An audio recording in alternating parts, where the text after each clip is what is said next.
Assalamualaikum warahmatullahi wabarakatuh.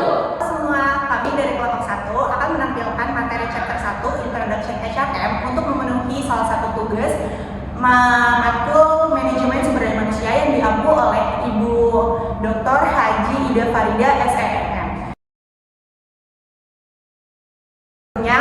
Kami akan memperkenalkan diri terlebih dahulu.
Hai, lagi ngapain dong?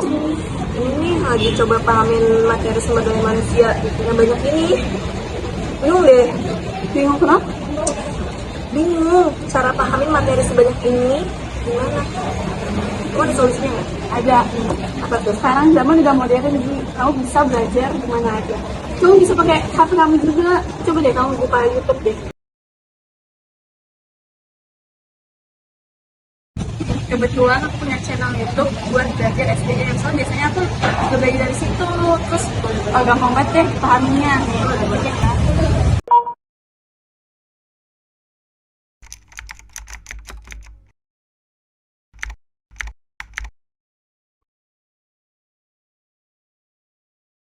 Halo teman-teman, apakah kalian tahu apa itu manajemen sumber daya manusia?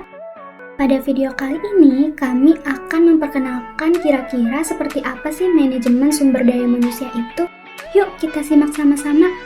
Dikutip dari buku Gary Gensler, manajemen sumber daya manusia adalah proses memperoleh, melatih, menilai, dan memberi kompensasi kepada karyawan serta memperhatikan hubungan ketenagakerjaan, kesehatan, dan keselamatan, dan juga masalah keadilan.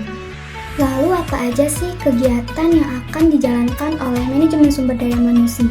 Nah, kegiatan yang akan dijalankan oleh manajemen sumber daya manusia meliputi beberapa kegiatan. Yang pertama, melakukan analisis pekerjaan seperti menentukan sifat pekerjaan setiap karyawan. Lalu yang kedua, merencanakan kebutuhan tenaga kerja dan merekrut calon karyawan. Lalu pada tahap selanjutnya, manajemen sumber daya manusia akan menyeleksi calon karyawan, mengorientasikan dan melatih karyawan baru, lalu mengelola upah dan gaji dengan memberikan kompensasi kepada karyawan, lalu selanjutnya memberikan intensif dan tunjangan, lalu manajemen sumber daya manusia juga akan menilai kinerja, lalu berkomunikasi dengan cara seperti wawancara, konseling, dan juga pendisiplinan. Lalu selanjutnya melatih karyawan dan mengembangkan manajer. Lalu yang terakhir yaitu membangun hubungan dan keterlibatan antar karyawan. Nah, oleh karena itu, untuk berhasil dalam peran manajemen sumber daya manusia, terdapat beberapa keterampilan yang harus dimiliki. Yang pertama,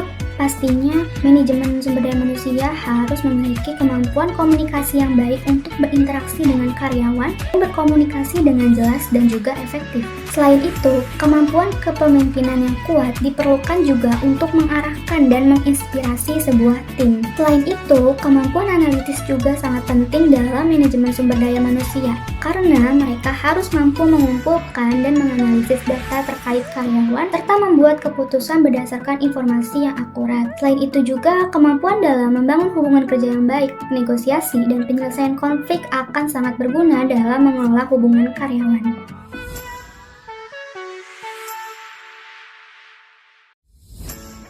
Halo Halo semuanya, jadi kasus pertama yang aku akan bahas dari Introduction Management ini adalah kasus dari salah satu perusahaan penerbangan yang ada di Indonesia, yaitu PT Garuda Indonesia. Perusahaan penerbangan nasional ini menghadapi masalah terkait dengan kinerja dan kesejahteraan dari para karyawannya. Salah satu faktor yang mengaruhi kinerja karyawan itu kan sistem remunerasi yang tidak adil dan tidak transparan di perusahaan ini. Karyawannya ini merasa tidak dihargai dan tidak termotivasi untuk bekerja dengan baik. Akibatnya, perusahaan mengalami kerugian dan krisis kepercayaan dari publik.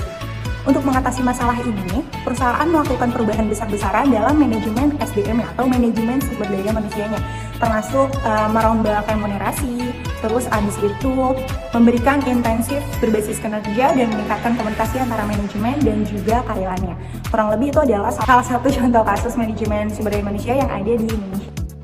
Yang kedua, saya akan membahas PT Gojek Indonesia.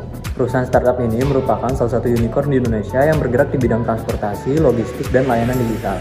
Perusahaan ini menghadapi tantangan dalam mengelola SDM, yang terdiri dari berbagai latar belakang, generasi, dan profesi, seperti driver, mitra usaha, dan pegawai kantor. Perusahaan berusaha untuk memberikan perlakuan yang adil dan mengakomodasi kebutuhan dan aspirasi semua pihak. Perusahaan ini juga berupaya untuk meningkatkan kualitas SDM melalui pelatihan, mentoring, dan coaching. Selain itu, perusahaan ini juga berkomitmen untuk memberdayakan masyarakat dan lingkungan melalui berbagai program CSR. Setelah saya udah saranin channel YouTube ini, jujur ini membantu banget sih tentang memahami materi manajemen sumber daya manusia. Dan jujur, aku jadi tertarik tentang sumber daya manusia. Ya kan? Gimana kalau kita ntar ngambil konsentrasi manajemen sumber daya manusia bareng? Boleh. Bener ya? Bener. Oke.